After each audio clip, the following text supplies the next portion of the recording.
ہے کہ سارے انساب قیامت کے دن منقطع ہو جائیں گے، الا نسبی و سببی، وہ نسب قیامت میں کام آئے گا، لیکن فرمایا کہ جس کو عمل نے پیچھے کیا اس کو نسب آگے نہیں کر سکتا۔ آپ غور تو کریں ہم ہیں کہاں؟ اللہ کے لیے اپنے حال پہ رحم کرو، اس طریقے کی دھمکیاں نہ دیا کرو۔ یہ یہاں آپ بہانے بازیاں یہاں کر سکتے ہیں، نماز کو چھوڑ کر آپ کہیں کامیاب نہیں ہو سکتے، لیکن میرا عنوان چونکہ آج نماز نہیں ہے، مگر آج آپ سے کہنا چاہتا ہوں کہ حضور غریب نواز فرماتے ہیں اللہ تک پہنچنے کا جو راستہ ہے وہ دلوں سے ہو کے گزرے، دلوں سے۔ جب تک اللہ کے بندوں کے دلوں کو خوش نہیں کرو گے ولی نہیں بن سکتے۔ اور یہاں تو حال یہ کہ ہم نے دلوں کا خیال ہی نہیں کیا، جس کا چاہا دل توڑ دیا، جس کی چاہے عزت لے لی، جس کو چاہا گالی دے دیا، جس کے ساتھ چاہا بدسلوکی کر دیا۔ حضور غریب نواز فرماتے ہیں جس نے کسی مومن کو گالی دی اور مرنے سے پہلے پہلے توبہ نہیں کی، اس سے معافی بھی نہیں مانگی، مرتے وقت اس کی زبان پہ کلمہ نہیں آئے گا، کیونکہ اس نے کسی مومن کو گالی دی۔ تو بات چل رہی تھی اللہ کے حکم کی، نماز اللہ کا حق ہے، اگر آپ نے نہیں پڑھی عذاب ہوگا، لیکن اللہ اگر چاہے معاف کرنا معاف کرنا، بے نمازی کو اگر اللہ معاف کرنا چاہے وہ کریم ہے، معاف کر دے۔ اللہ کے حق میں کوتاہی کی اللہ چاہے تو معاف کر دے گا، لیکن اگر بندوں کے حق میں کوتاہی کی، بندوں کے حق میں، اس وقت تک اللہ معاف نہیں کرے گا جب تک کہ وہ بندہ خود معاف نہ کرے۔ بندے کی معافی کے بغیر اللہ معاف نہیں کرے گا۔ اب یہاں پر دو تین مثالیں اور اپنی گفتگو اینڈ کی طرف دیکھیے، ہم حقوق العباد کی کیسی تلفی کر رہے ہیں، حقوق العباد کو کیسے ضائع کر رہے ہیں۔ آئیے پہلے نمبر پر دیکھتے ہیں بیوی۔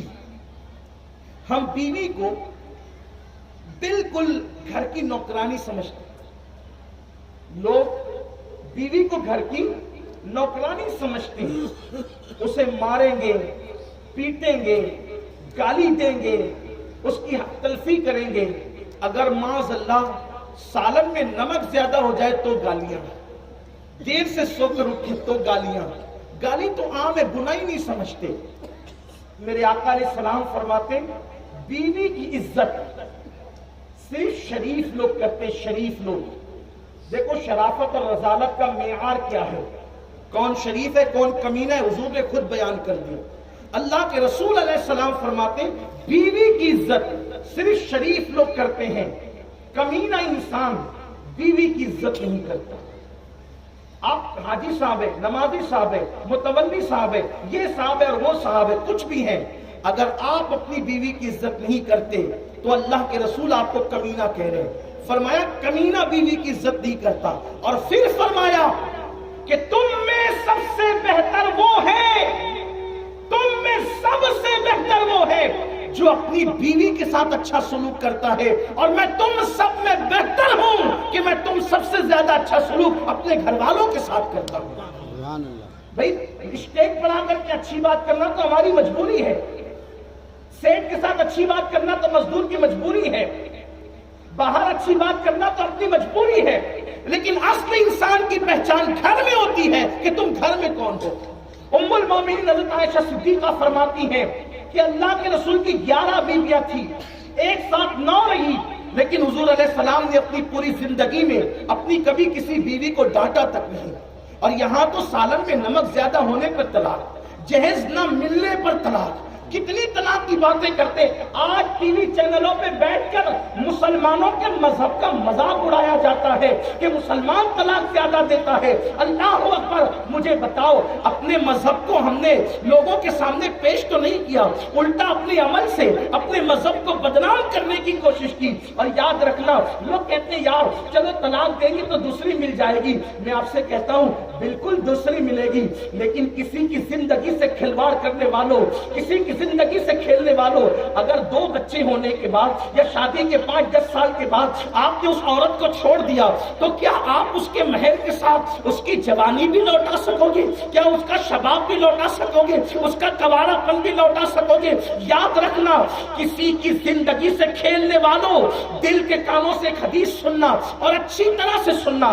دیکھو زندگی سے 2 طرح سے لوگ کھیل رہے ہیں، میں حقوق العباد پر گفتگو کرنے لگا ہوں۔ ایک تو یہ شادی کے بعد بیوی پر ظلم کرتے ہیں، اس کی زندگی سے کھیلتے ہیں، اور دوسرا کنوارے پن میں کسی لڑکی سے ناجائز تعلقات قائم کر لیتے ہیں اور محبت کے نام پر کبھی اس سے زنا کرتے ہیں، کبھی بدکاری کرتے ہیں، اس کی آبرو ریزی کرتے ہیں، شادی کا دھوکہ دے کر، شادی کا نام لے کر، شادی کا بہانہ کر کے اس کی آبرو سے کھلواڑ کر کے اسے اس طریقے سے نچوڑ دیتے ہیں جیسے کوئی بھورا کسی پھول کا رس چوس دے، جیسے کوئی تتلی کسی پھول کا رس چوس لے، اور اس کے بعد ادھر کا رخ بھی نہیں کرتے، اور اس کے بعد پھر کسی اور کے ساتھ گھر بسا لیتے ہیں۔ یاد رکھنا، کسی کی زندگی سے کھلواڑ کرنے والوں، قدرت دور نہیں ہے، اللہ کے یہاں انصاف ہے، انصاف۔ آپ کسی غریب کی زندگی کو کچل کر کبھی اپنی آشیانے کو آباد نہیں کر سکتے، آپ کبھی کسی کو دکھ دے کر کبھی سکھ کی زندگی نہیں گزار سکتے۔ آؤ آؤ، کسی عورت کے ساتھ کھیل لینا اور اس کو چھوڑ دینا، اس کو بیچ میں زندگی کے مجھار میں چھوڑ کر کے نیا گھر بسا لینا۔ سنو سنو، تم کسی عورت کے ساتھ کھلواڑ کرنے چلے ہو، میرے نبی نے تو یہاں تک فرمایا، جس نے کسی چڑیا کے ساتھ کھلواڑ کیا، چڑیا کے ساتھ، اس کا انجام کیا ہو؟ صرف چڑیا کی بات کر رہا ہوں، عورت تو بہت عظیم ہے ہمارے یہاں۔ عورت کے 3 روپ ہیں، تینوں روپ میں ہم جنت دیکھتے ہیں، تینوں روپ میں ہم جنت دیکھتے ہیں۔ اگر عورت بیٹی کی شکل میں تو ماں باپ کی جنت ہے، نیک بیوی کی شکل میں تو شوہر کی جنت ہے، اور اگر ماں کی شکل میں تو اولاد کی جنت ہے۔ ہمارے عورت کا دوسرا نام جنت ہے، جنت۔ میرے آقا فرماتے کسی نے چڑیا کی زندگی سے کھلواڑ کیا۔ چڑیا، چڑیا کیا ہوتی ہے؟ چھٹاک بھر کی بھی نہیں ہوتی چڑیا، لیکن جس نے کسی چڑیا کے ساتھ کھلواڑ کیا، اللہ کے رسول علیہ السلام فرماتے کوئی چڑیا سے کھیل رہا تھا۔ چڑیا کھیلنے کی چیز نہیں، جب چڑیا کھیلنے کی چیز نہیں تو عورت کھیلنے کی چیز کیسے ہو سکتی ہے؟ یہ جو رات دیر گئے تک کے عورتوں کے ساتھ فون پر لگے رہتے ہو، جن سے آپ کا کوئی رشتہ ہی نہیں ہے، یہ جائز نہیں ہے، اسلام میں اس کی اجازت نہیں ہے، اور اس کو نام کیا دیا؟ عشق کا اور محبت کا۔ میرے عزیز، ہنسنے کی بات نہیں ہے، واللہ ہماری قوم کے جوان اس میں اتنا ڈوب چکے ہیں، نہ ان کو کاروبار سمجھ میں آ رہا ہے، نہ ان کو تجارت سمجھ میں آ رہی ہے، نہ ان کو تعلیم سمجھ میں آ رہا ہے، نہ ان کو ماں باپ کے حقوق سمجھ میں آ رہے ہیں، اس میں ڈوب چکے ہیں۔ یاد رکھنا، شادی سے پہلے اسلام کوئی رشتے کی بات نہیں کرتا۔ آپ کسی کو فرینڈ نہیں بنا سکتے، گرل فرینڈ نہیں بنائی جا سکتی، بوائے فرینڈ نہیں بنائے جا سکتے ہمارے یہاں۔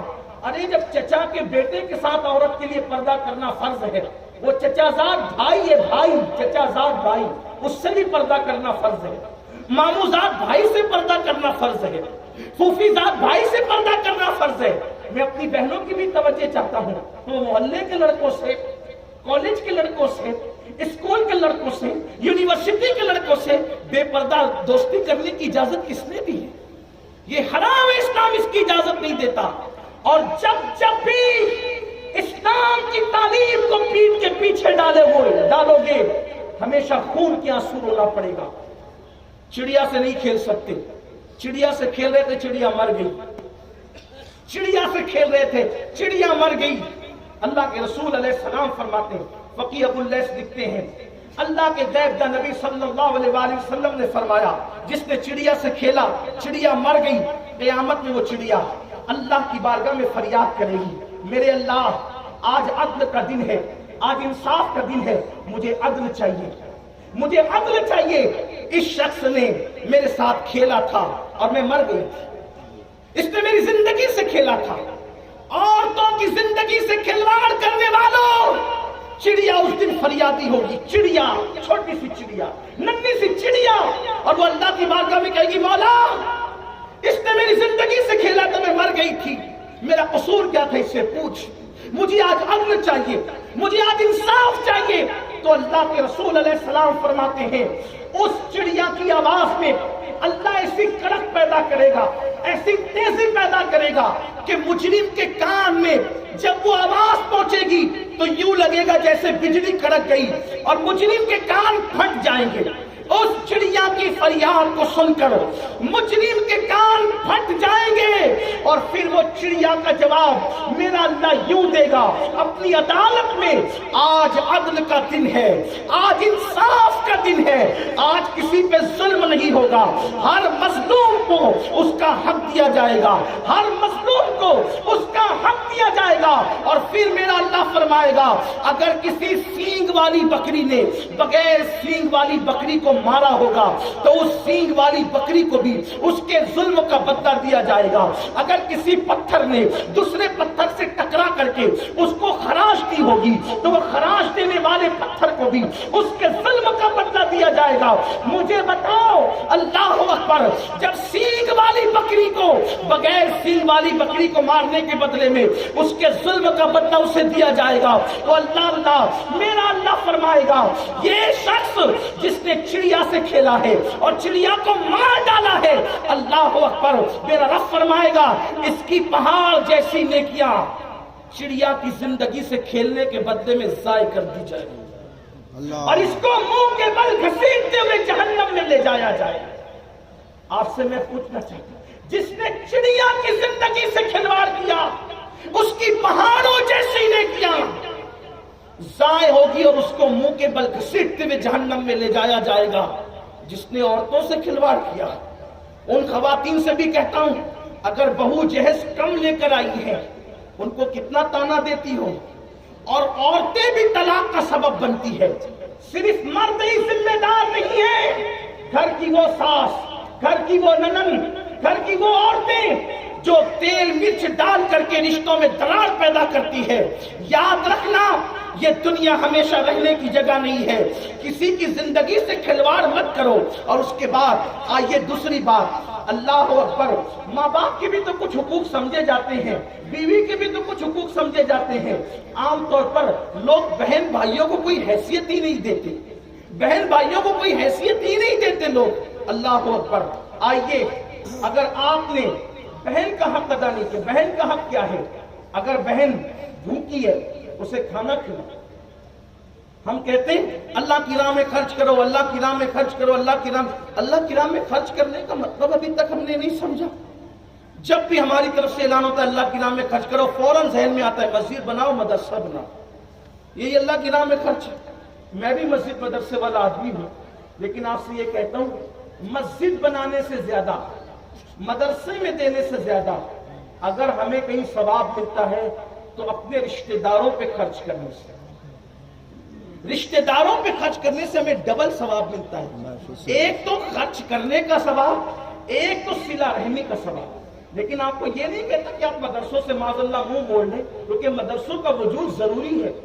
العلم حیات الاسلام، علم اسلام کی زندگی ہے، جب تک علم ہے تب تک اسلام ہے، اور علم اس وقت تک ہے انشاءاللہ جب تک مدارس قائم ہے۔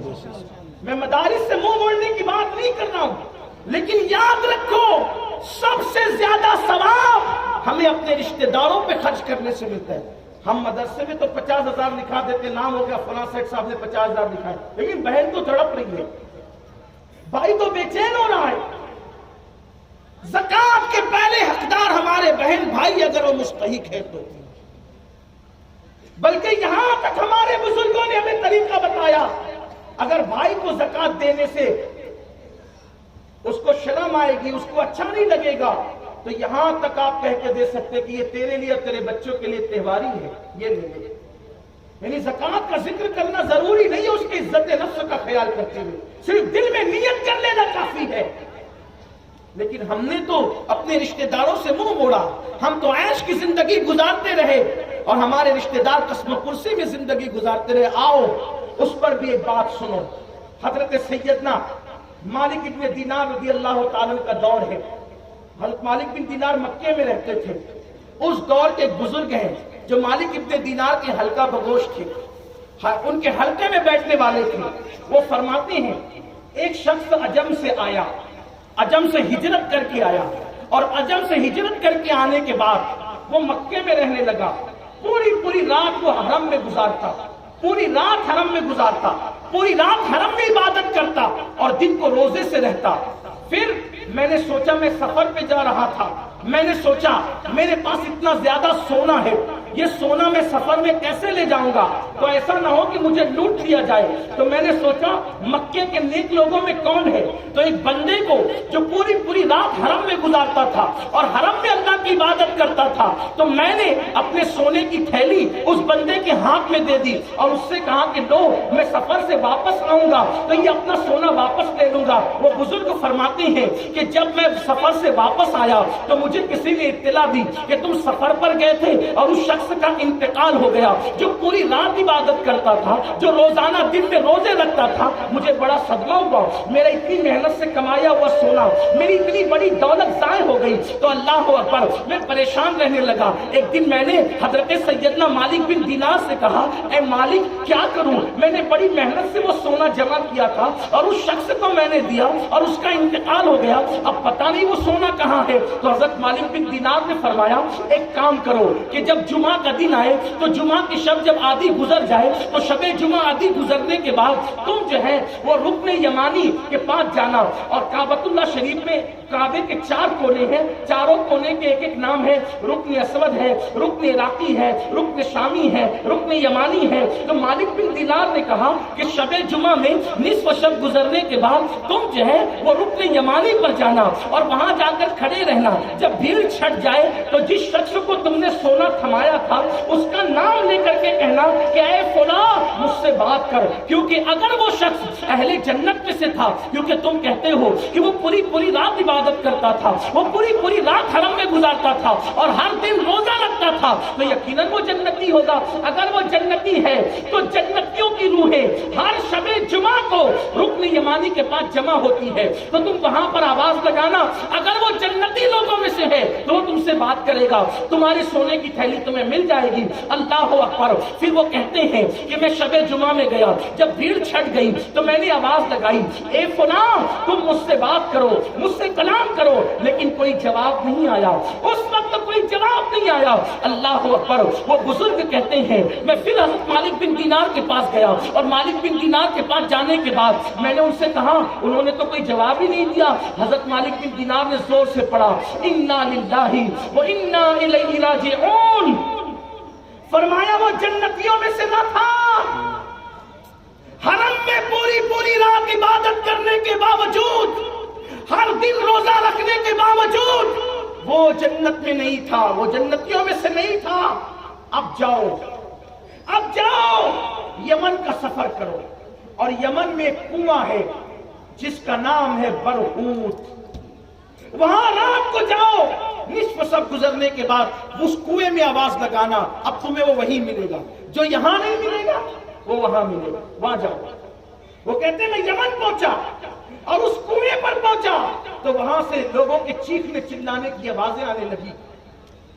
میں خوف زدہ تھا کیونکہ وہاں عذاب دیا جا رہا تھا، حالانکہ وہ شخص اللہ کے ولی تھے، عام آدمی کو یہ سب چیزیں سنائی نہیں دے سکتی، وہ اللہ والے تھے۔ انہوں نے کہا، پھر میں نے اس کو آواز لگائی تو انہوں نے مجھ سے کہا میں حاضر ہوں۔ اس کنویں میں نے آواز لگائی، جہنمیوں کے کنویں میں، اس نے کہا میں حاضر ہوں۔ میں نے سوچا پہلے اپنی تھیلی کے متعلق بات کر لوں، کہا میرا سونا کہاں ہے بھائی؟ اور اس نے کہا کہ میں مرنے سے پہلے اپنے گھر کے زینے کے نیچے تمہارے سونے کی تھیلی میں نے دفن کی ہے، وہاں جا کر کے نکال لو۔ میں نے کہا آپ اتنے اللہ والے، عبادت گزار، نیک پرہیزگار، کس چیز کی وجہ سے جہنم میں ہو؟ کہا کوئی چیز نہیں، صرف ایک گناہ ہے میرا، ایک گناہ، اگر یہ مسئلہ میرا حل ہو جائے تو میں جنت میں چلا جاؤں گا۔ کیا گناہ ہے؟ کہ جب میں مر گیا تو اللہ نے مجھ سے پوچھا کہ تیری ایک ہی بہن تھی،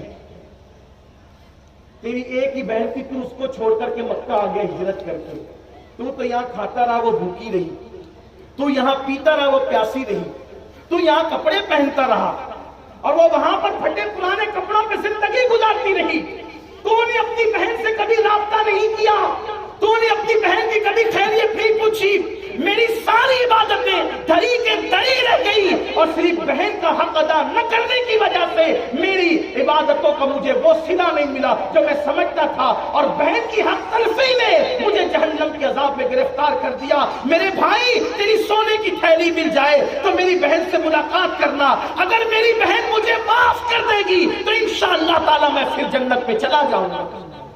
مجھے بتاؤ آج بہنوں کے ساتھ کیا حال ہے اپنا، بہنوں کے ساتھ سلوک کیا ہے؟ بڑی معذرت کے ساتھ اگر برا لگے مرچی والوں تو مجھے معاف کر دینا، ہم نے پیروں کو تو مرغ و مسلم کی دعوت کھلائی، کیا کبھی اس اہتمام کے ساتھ ہم نے بہن کی بھی دعوت کی؟ میرا سوال ہے، حالانکہ پیر کی دعوت کرنا ہم پہ فرض نہ تھی، لیکن بہن کے حقوق ادا کرنا تو ہم پہ فرض ہے۔ میں یہ نہیں کہتا پیروں کو دعوت نہ دو، یہ بات قطعاً نہیں ہے، یہ بات قطعاً نہیں ہے۔ جتنا اہتمام ہم پیران اعظام کے لیے کرتے ہیں، ارے پیر کے لیے تو ہزاروں گھر ہیں، وہاں تو سب جگہ اہتمام ہی اہتمام ہے، اپنے بہن بھائیوں کے لیے تو ہمارے سوا کون ہے؟ ہم نے ان کے کیا حقوق ادا کیے؟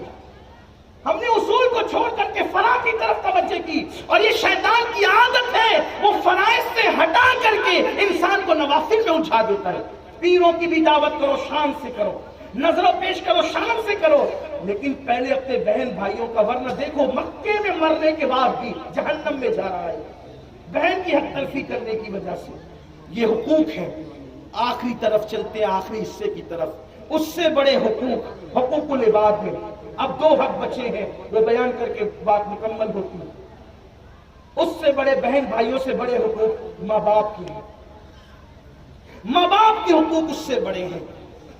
بلکہ سرکار غریب نواز فرماتے ہیں، ایک حدیث فرماتے ہیں، میری نظروں سے گزری، ایک بندہ قیامت میں لایا جائے گا، قیامت میں ایک بندہ لایا جائے گا، اور اس کی نیکیاں میزان پہ رکھی جائے گی، اس کی نیکیاں میزان پہ رکھی جائے گی، اور میزان پہ اس کی نیکیاں جب رکھی جائے گی تو اس کی نیکیوں سے میزان بھر جائے گا۔ جب اس کی نیکیوں سے میزان بھر جائے گا، وہ ابھی تصور کرے گا کہ میری نیکیوں سے میزان بھر گیا ہے، میں اب عنقریب جنت میں جانے والا ہوں۔ ایسے میں غریب نواز فرماتے ہیں، کاغذ کا چھوٹا سا ٹکڑا، کاغذ کا چھوٹا سا ٹکڑا اس کے گناہ کے پڑنے میں گرے گا، اور جب کاغذ کا چھوٹا سا ٹکڑا اس کے گناہ کے پڑنے میں گرے گا تو وہ جو نیکیوں سے میزان بھر گیا تھا اس کی نیکیاں ہلکی ہوگی اور گناہ کا پڑنا بھاری ہوگا۔ اللہ اکبر، اس کو حکم ہوگا تیرے گناہ کا پڑنا بھاری ہے، اس لیے اس کو جہنم میں لے جاؤ۔ وہ بندہ جاتے جاتے پوچھے گا، فرشتوں یہ تو بتاؤ کہ میری نیکیوں سے پورا میزان بھر گیا تھا، لیکن یہ چھوٹے سے کاغذ کے ٹکڑے میں آخر کیا لکھا ہوا تھا؟ اس کاغذ کے چھوٹے سے ٹکڑے میں کیا لکھا ہوا تھا جس نے میری پوری زندگی کی نیکی کو ہلکی کر دیا؟ تو فرشتے جواب دیں گے، ایک مرتبہ، صرف ایک مرتبہ تو نے چلا کر اپنی ماں سے یا اپنے باپ سے بات کی تھی، ایک بار چلا کر تو نے اپنی ماں سے یا اپنے باپ سے بات کی تھی، وہی ایک گناہ اس میں لکھا تھا جس نے تیری پہاڑوں جیسی نیکیوں کو ہلکا کر دیا۔ باپ کو بڈھا، ماں کو بڑھیا۔ اچھی طرح یاد رکھنا میری قوم کے جوانوں، تمہاری جنت تمہارے گھروں میں ہے، تمہاری بگڑی بنانے کا ذریعہ تمہارے گھروں میں ہے۔ کتنا بھی بڑا انسان تمہارے لیے دعا کرے، کوئی گارنٹی نہیں ہے کہ قبول ہوگی۔ کتنا بھی بڑا انسان کرے، کوئی گارنٹی نہیں کہ دعا قبول ہوگی، لیکن اگر تمہارے ماں باپ تمہارے لیے دعا کرے، میرے نبی نے فرمایا، دعا والدی لولدی کا دعائی لکم، تمہارے باپ کی دعا تمہارے حق میں ایسی ہے جیسے نبی کی دعا امتی کے لیے ہوا کرتی ہے۔ بلکہ نبی کی دعا امتی کے لیے تو میں نے کچھ چھوٹا ہلکا ترجمہ کیا، کا دعائی لکم، اللہ کے رسول فرماتے تمہارے باپ کی دعا تمہارے حق میں ایسی ہے جیسے مجھ محمد کی دعا امتیوں کے حق میں۔ سید الانبیاء کی دعا کا جو مرتبہ ہے حضور وہ باپ کے لیے بتا رہے ہیں۔ کوئی کام نہیں ہوتا، مسائل بگڑ گئے، ماں کے پیر پکڑو، ماں کے ہاتھ چومو، دعا کراؤ، وہ دعا کر دینا، مسئلہ حل ہوگا۔ کسی کا خوبصورت سے خوبصورت چہرہ دیکھ کر وہ ثواب نہیں مل سکتا جو ماں باپ کے جھری پڑے ہوئے چہرے کو دیکھ کر کے ثواب ملتا. حضور علیہ السلام فرماتے جس نے ماں باپ کا چہرہ محبت سے دیکھا اسے مقبول حج کا ثواب، مقبول حج کا ثواب. اور یاد رکھنا ان کی دعا آپ کے حق میں کبھی رد نہیں ہوگی. بڑی معذرت کے ساتھ ابھی ہم آ رہے تھے، لوگ ملنے کے لیے ایسے ٹوٹ پڑ رہے تھے. اچھا شوق ہے اوروں کے لیے بھی آپ ایسے ہی کرتے ہیں، لیکن مجھے اکثر صدمہ یہ ہوتا ہے آپ لوگوں کے ہاتھ چومنے کے لیے اتنے مستعد ہیں، اس قدر فکر مند ہے، اپنے ماں باپ کے بھی ہاتھ چومتے ہو؟ اگر اپنے ماں باپ کے ہاتھ چومتے ہو تو ہم لوگوں کے ہاتھ چومنے سے تمہیں فائدہ ہوگا. اور اگر اپنے ماں باپ کے ہاتھ نہیں چومتے، کسی بھی سید کا ہاتھ چوم لو، کسی بھی پیر کا ہاتھ چوم لو، کچھ ملنا نہیں. اس ماں کے دل سے پوچھ، جب تو لوگوں کے درمیان اس ماں کے ہاتھ چومتا ہوگا تو اس ماں کا سینہ فخر سے کتنا بڑا ہو جاتا ہے. سبحان اللہ. اس باپ کا سینہ فخر سے کتنا بڑا ہو جاتا ہے. باپ کو تم گالیاں دے کر آؤ، باپ سے لڑائیاں کر کے آؤ اور ہمارے ہاتھ چومو؟ نہیں، یہ منافقت ہو سکتی ہے، اسلام کی یہ تعلیم نہیں. اور یاد رکھنا میری قوم کے جوانوں، جس دن یہ جھری پڑے ہوئے چہرے قبروں میں منو مٹی کے نیچے دب جائیں گے، اس وقت تمہیں ان چہروں کی یاد آئے گی. وہ چہرے پھر تمہیں خواب میں بھی نظر نہیں آئیں گے. آج ماں باپ ہے تو صدمہ ہے، آج ماں باپ ہے تو ان کے مرنے کی دعائیں کرتے ہو. باپ بیمار پڑ جائے تو کہتے ہو بس کریں یار، کتنا ہی ان پہ خرچ کریں، کیا سب کما کے انہیں پہ خرچ کر دیں؟ اگر ہم بیمار پڑے تو بچپن میں کیا ہمارے باپ نے بھی یہی کہا تھا؟ ہماری ماں نے بھی یہی کہا تھا؟ اچھی طرح یاد رکھنا، یہ چہرے وہ ہیں، ان کی دعائیں وہ ہیں جو بگڑے سے بگڑے انسان کو اللہ کا ولی بنا دیتی ہے، اور بڑے بڑے اولیاء کو مقام ولایت سے گرا بھی سکتی ہیں ان کی بد دعائیں. اس لیے ماں باپ کی بد دعا مت لو، ماں باپ کی بد دعا مت لو. جب آپ انسان کا دل خوش کرنا انسان کو مقام ولایت تک پہنچاتا ہے تو ماں باپ کا دل خوش کرنے سے اللہ انسان کو کتنا بڑا مرتبہ عطا فرمائے گا. ایک دن اپنے ماں باپ کو تم ضرور یاد کرو گے. آج جوانی ہے، جوانی کے نشے میں کچھ بھی کر لو. آج جوانی ہے، جوانی کے نشے میں کسی پہ بھی ظلم کر لو، ایک دن جوانی ڈھل جائے گی. ماں باپ نہیں ہوں گے، آپ ماں باپ بن جائیں گے. آپ کو ایک دن ماں باپ ضرور یاد آئے. ایک شخص میرے پاس آئے، کئی لوگ آتے رہتے ہیں، میرا بچہ روتا بہت ہے، ضد کرتا ہے. میں کہتا ہوں اللہ کرے یہ ضد کرے، اللہ کرے یہ راتوں کو روئے. ارے آپ کسی بات کرنے سے یہ سب؟ میں نے کہا ہاں، اگر تیرا بچہ راتوں کو نہ روئے گا تو تجھے پتا کیسے چلے گا کہ میرے ماں باپ نے میری پرورش کیسے کی تھی. اگر تیرا بچہ ضد نہ کرے گا تو تجھے کیسے پتا چلے گا کہ میں نے بھی ضد کی تھی بچپنے میں اور میرے ماں باپ اس ضد کو کیسے پورا کرتے تھے. ایک صحابی آئے اور عرض کیا یا رسول اللہ، میری ماں اتنی بیمار ہے کہ میں اس کی گندگی بھی دھلاتا ہوں، اس کا پاخانہ صاف کرتا ہوں. حضور کیا میں نے ماں کا حق ادا کر دیا؟ آقا مسکرا کے فرماتے نہیں. حضور اس نے میری گندگی دھلائی تو میں نے بھی اس کی گندگی دھلا دی. این خدمت کا تو یہی ہے نا بظاہر، کہ اس نے پاخانہ صاف کیا تو میں نے بھی کر دیا، اب برابری ہو گئی. آقا اس کو سمجھاتے ہوئے کہتے اس شخص کو فرمایا بول، جب تو اپنی ماں کی گندگی دھلتا ہے تو تیرے دل میں خیال آتا ہے کہ نہیں آتا اللہ اسے اٹھا لے، بہت کر چکا، اللہ اسے اٹھا لے، بہت کر چکا. لیکن جب تیری ماں تیری گندگی دھلاتی تھی اس وقت وہ اٹھانے کی بات نہیں کرتی، کہتی اللہ اس کی عمروں کو دراز فرما. تیری خدمت میں اس کی خدمت میں فرق یہ ہے، تیری خدمت میں اس کی خدمت میں فرق یہ ہے کہ تم خدمت کرتے کرتے کہیں نہ کہیں کبھی نہ کبھی دل میں خیال ضرور آتا ہے کہ بہت عمر ہو گئی اللہ اسے اٹھا لے. ارے کیوں اٹھا لے؟ جب تک یہ حیات ہے مقبول دعا کا سلسلہ جاری ہے. کروڑوں روپیے دے کر کے جو دعا نہیں مل سکتی وہ ماں باپ کی دعاؤں کی برکتوں میں اللہ نے رکھا. ان کی دعائیں مقام ولایت تک پہنچاتی ہے. ایک مرتبہ حضرت موسیٰ علیہ السلام ایک مرتبہ ایک جنگل سے تشریف لے جا رہے جنگل سے جا رہے، جاتے ہوئے آپ تھک گئے، جاتے ہوئے تھک گئے، اللہ سے دعا کی اللہ میں تھک گیا، میرے لیے سواری کا انتظام کر دے۔ اللہ نے فرمایا قریب میں میرا ایک بندہ ہے، اس سے میں یہ بات کہہ دے۔ حضرت موسیٰ علیہ السلام اس کے پاس گئے، اس سے کہا بھائی میں چلتے چلتے تھک گیا ہوں، میرے لیے سواری کا انتظام کر دے۔ اس نے ہاتھ اٹھایا، اے اللہ بادل کو زمین پہ بھیج، اے اللہ بادل کو زمین پہ بھیج تاکہ تیرے موسیٰ کی سواری بن جائے۔ بادل زمین پہ آیا، اس نے کہا حضور اس پہ سوار ہو جائے۔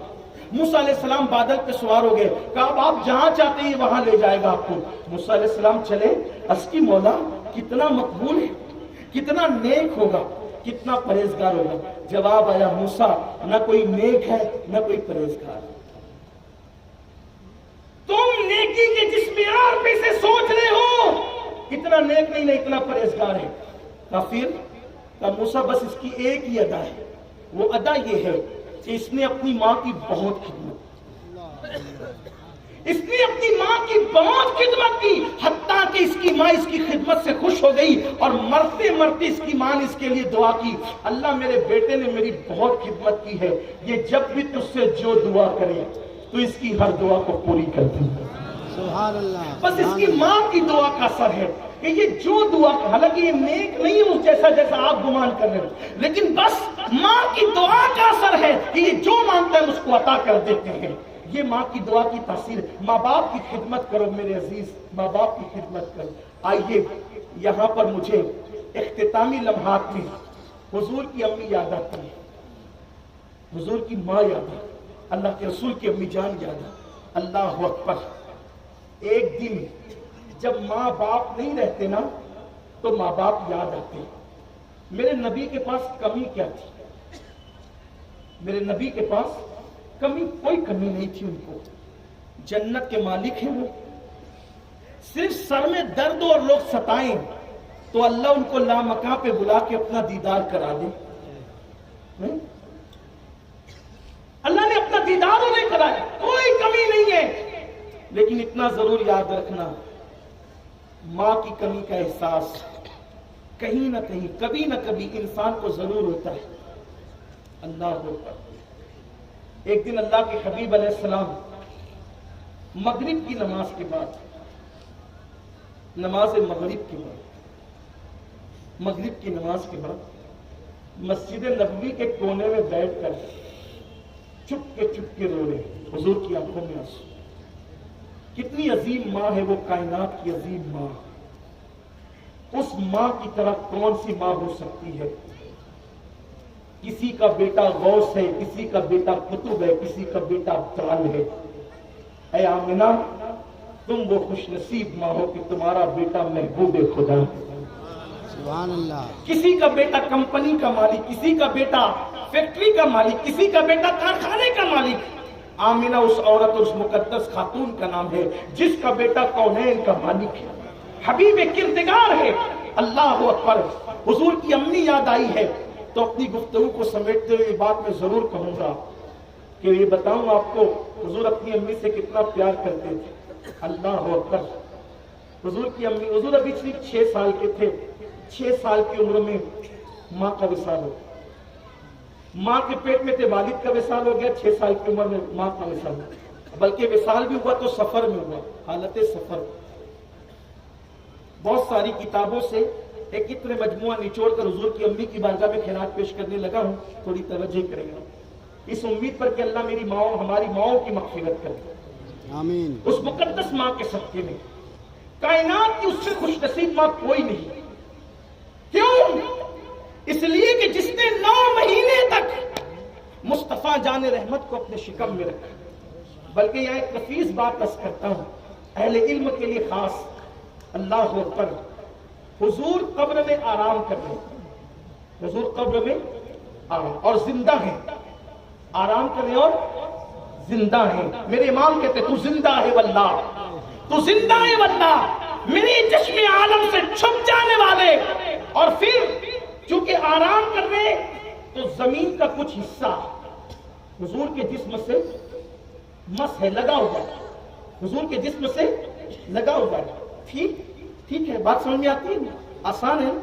جسم کا کچھ حصہ زمین سے لگا ہوا ہے، تو جسم کے جس حصے سے مٹی لگی ہوئی ہے، جسم کے جس حصے سے زمین کا جو ٹکڑا لگا ہوا ہے، ہمارے محدثین اور بزرگوں نے لکھا جو زمین کا حصہ حضور کے جسم سے ٹچ ہے، لگا ہوا ہے، اس کا مقابلہ دنیا کا کوئی مقام نہیں کر سکتا، حتیٰ کہ وہ زمین کا ٹکڑا عرش سے بھی افضل ہے، کعبے سے بھی افضل ہے، جنت سے بھی افضل ہے، کوئی اس کے برابر نہیں ہو سکتا جو قمر انور کا حصہ حضور کے جسم سے لگا ہوا ہے۔ بلکہ میرے امام نے بھی کہا ہے کعبہ دلہن ہے، تربت اطہر نہیں دلہن، جو پی کے پاس ہے وہ سہاگن کمر کی ہے۔ اللہ اکبر، کو حضور کی تربت اطہر کعبے سے عرش سے افضل ہے۔ مجھے بتاؤ زمین کے جس حصے سے نبی کا جسم ٹچ ہو جائے وہ عرش اور کعبے سے افضل ہو جاتے ہیں۔ 9 مہینے تک آمنہ خاتون کے پیٹ میں مصطفیٰ جان رحمت رہے، وجود آمنہ کے مقام کا اندازہ کون کر سکتا؟ سیدہ آمنہ کے وجود، سیدہ آمنہ کے وجود کا اندازہ، مٹی اگر جسم سے مس ہو وہ عرش اور کعبے سے افضل ہے۔ جس وجود میں حضور 9 مہینے تک رہے، 9 مہینے تک ہے کوئی ایسی ماں؟ اللہ اکبر، میلاد کی ساری روایتیں جو بیان کرے اکثر و بیشتر اسے سیدہ آمنہ خاتون کہتے ہیں۔ 6 سال کی عمر تھی میرے آقا کی۔ حضرت آمنہ خاتون نے کہا بیٹے محمد روحی فدا صلی اللہ علیہ وسلم، تم نے اپنے ابا کو نہیں دیکھا، چلو تمہارے بابا کی قبر دکھا کے تمہیں لاتی ہوں۔ اور اپنے سسر جناب عبد المطلب سے کہا کہ میں میرے بیٹے کو لے جا رہی ہوں اور اس کو ان کے والد کی قبر کی زیارت کرا کے لاتی ہوں۔ سیرت کی کتابوں میں اس سے پتہ چلا حضور کا 6 سال کی عمر میں پہلا سفر والد کے مزار پر حاضری کے لیے۔ اس لیے جو لوگ کہتے ہیں کہ قبر پہ جانا شرک ہے، تو ہمارا تو ایمان یہ ہے کہ ہمارا نبی نہ اعلان نبوت سے پہلے کبھی شرک کرتا ہے، نہ ہمارا نبی معاذ اللہ اعلان نبوت کی بات تو سوال ہی پیدا نہیں۔ نبی اعلان نبوت سے پہلے بھی معصوم ہے، حضور کبھی شرک نہیں کر سکتے۔ واللہ وہ نبی پہ شرک کا الزام رکھتے ہو جس نبی کا وجود ناس کبھی کپڑا ہٹانا گوارا نہ ہوا۔ بچپنے میں بھی حلیمہ سعدیہ کہتی ہے کہ جسم سے کپڑا ہٹتا تو رونے لگتے تھے، اور اگر میں ڈھانک دیتی اور ڈھانکنے میں تاخیر کرتی تو غیبی کوئی ہاتھ ظاہر ہوتا جو ان کے وجود پہ کپڑا ڈال دیا کرتا تھا۔ یہ حضور کی شان ہے۔ اللہ اکبر، میرا عنوان وہ نہیں، جلدی جلدی گزرتے ہیں۔ وہ کہا کہ میرے ساتھ چلنا۔ 3 رکنی قافلہ، حضرت ام ایمن، حضور علیہ السلام اور سیدہ آمنہ تینوں چلے۔ اس کا پرانا نام یثرب تھا، وہاں پہنچے، وہ مدینہ شریف ہے، وہاں پر رکی، اور اس کے بعد اپنے شوہر کی قبر پر لے گئی۔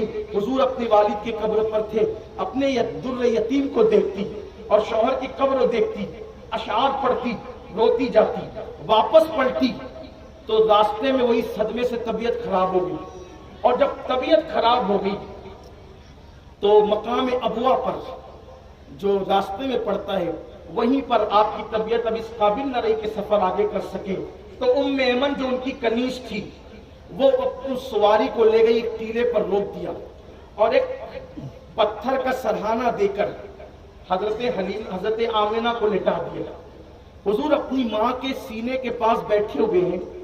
حضرت آمنہ خاتون کبھی اپنے معصوم کا چہرہ دیکھتی ہے اور روتی ہے اور یہ اشعار پڑھتی ہے۔ امام قسطلانی نے ان اشعار کو اپنی کتاب میں لکھا ہے۔